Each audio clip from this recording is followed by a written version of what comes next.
Hello mga lalags! Nandito na naman ang ating OFW vlog, ang iyong lingkod. Nagdagat muna kayo, nag-day off. Of course, pag may day off, ibigyan natin ng chance ang ating katawan na mag-relax. Kaya nga may day off kasi mag-relax. So, masarap mag-relax guys sa dagat. Ayan, nagbabad kami dito ng matagal talaga na oras.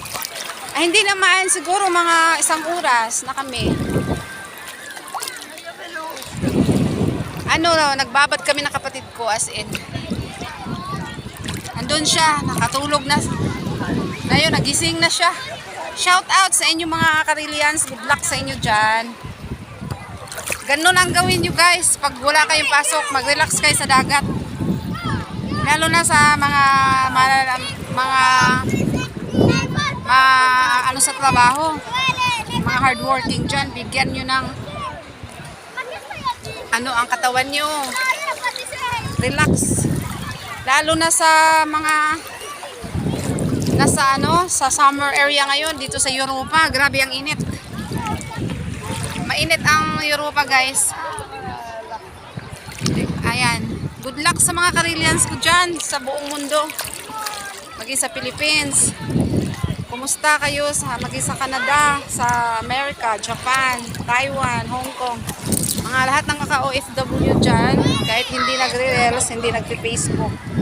Ingat kayo, mga senior citizen, mga kabataan. God bless you all guys. Ingat.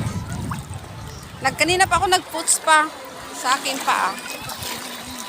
Nag-puts pa lang ako, naglalakad, ganyan oh. Kita nyo yung buhangin, ayan. Thank you guys for watching. Kanina pa ako naglalakad-lakad nag-live. Bye-bye. Dito pala ako. May music kasi, tanggalin ko na. Saglit lang naman. Ciao. Saluta. Ano to, yung reels, ilagay ko sa reels. May ito reels. Hello. Ang sa'yo nagkotagtiyan. Ciao, salute, saluta. No, niente, solo. Bye-bye. Sa'yo nagkotagtiyan.